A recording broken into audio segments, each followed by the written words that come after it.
കുടുംബ കേസുകളിൽ പ്രശ്നപരിഹാരത്തിനാകണം കോടതികൾ ആദ്യം ശ്രമിക്കേണ്ടതെന്ന് ഹൈക്കോടതി ജഡ്ജി ജസ്റ്റിസ് സതീഷ് നൈനാൻ. വേഗത്തിൽ തീരുമാനമെടുക്കാൻ കഴിയുന്ന ഡിജിറ്റൽ കോടതികൾ ഇതിന് സഹായകമാകുമെന്നും ജസ്റ്റിസ് സതീഷ് നൈനാൻ പറഞ്ഞു. കുടുംബ കേസുകൾ വർദ്ധിക്കുന്നതായി ധനമന്ത്രി കെ എൻ ബാലഗോപാൽ രാജ്യത്തെ ആദ്യത്തെ ഡിജിറ്റൽ കുടുംബ കോടതി ശാസ്താംകോട്ടയിൽ ഉദ്ഘാടനം ചെയ്യുകയായിരുന്നു ഇരുവരും.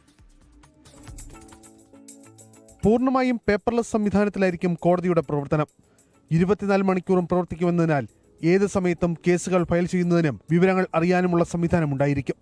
സാധാരണ കുടുംബ കോടതികളിൽ 36 ജീവനക്കാർ വേണ്ടെടുത്ത ഡിജിറ്റൽ കോടതിയിൽ 9 ജീവനക്കാർ മാത്രം മതിയാവും.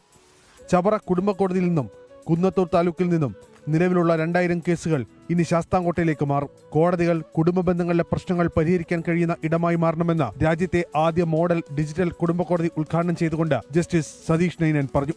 ഫാമിലി മാറ്റേഴ്സിൽ ജനറലി ഒരു ധാരണ ഇപ്പോൾ വരുന്നുണ്ട്. ഫാമിലി കോർട്ട് എന്ന് പറഞ്ഞാൽ ബഹുമാനപ്പെട്ട മന്ത്രി പോലും അങ്ങനെ ഇൻഡിക്കേഷൻ. ഫാമിലി മാറ്റേഴ്സ് എന്ന് പറഞ്ഞാൽ ഫാമിലീസ് ബ്രേക്കപ്പ് ചെയ്യുക എന്നുള്ളതല്ല, രണ്ടുകൂട്ടരെയും പറഞ്ഞു വിടുക എന്നുള്ളതല്ല.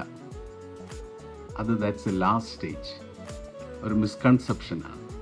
അവിടെയാണ് there comes the role of the family court. Trained conciliators ഉണ്ട്.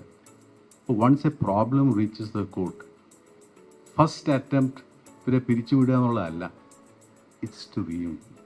Every attempt is made to reunite them. ആ ഫാമിലി ബ്രിങ് ബാക്ക് ചെയ്യണം. ഡിജിറ്റൽ സാങ്കേതിക വിദ്യയിൽ ഇന്ത്യയിലെ മറ്റു കോടതികളെക്കാൾ മികച്ച പ്രവർത്തനം നടത്തുന്നത് കേരള ഹൈക്കോടതി എന്ന സമ്മേളനം ഉദ്ഘാടനം ചെയ്തുകൊണ്ട് ധനമന്ത്രി കെ എൻ ബാലഗോപാൽ. കൊല്ലം ജില്ലയിൽ ഇന്ത്യയിലെ ആദ്യത്തെ ഡിജിറ്റൽ കോടതി, അതിപ്പോൾ നെഗോഷ്യബിൾ ഇൻസ്ട്രുമെൻ്റ് ആക്ടുമായി ബന്ധപ്പെട്ടിട്ടുള്ള കോടതിയാണ്.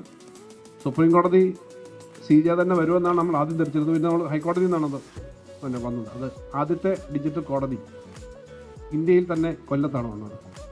ഇന്നിപ്പോൾ ആദ്യമായി ഫാമിലി കോടതി കൊല്ലത്തെ ശാസ്താംകോട്ടയിൽ വരുന്നു.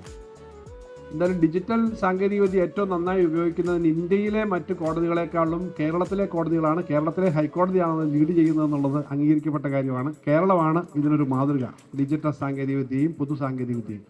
കൊട്ടാരക്കര താലൂക്കിലെ പുത്തൂർ പവിത്രേശ്വരം വില്ലേജുകളിലെയും കൊല്ലം താലൂക്കിലെ ഈസ്റ്റ് കല്ലടയിലെയും കേസുകൾ ഇനി ശാസ്താംകോട്ടയിലേക്ക് മാറും. ഇതോടെ 3000-ലധികം കേസുകൾ ഡിജിറ്റൽ കുടുംബ കോടതിയിലേക്ക് എത്തുമെന്നാണ് കരുതുന്നത്. സ്ഥലം MLA കോവൂർ കുഞ്ഞുമോൻ അധ്യക്ഷനായിരുന്നു.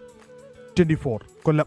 ലോകത്തെവിടെയായാലും ഏത് സമയത്തും 24 വാർത്തകളും ഓഗ്മെന്റഡ് റിയാലിറ്റി പാക്കേജുകളും എക്സ്പ്ലെയിനറുകളും വിശദമായി കാണാൻ ഞങ്ങളുടെ YouTube ചാനൽ നിങ്ങൾക്ക് സബ്സ്ക്രൈബ് ചെയ്യാം.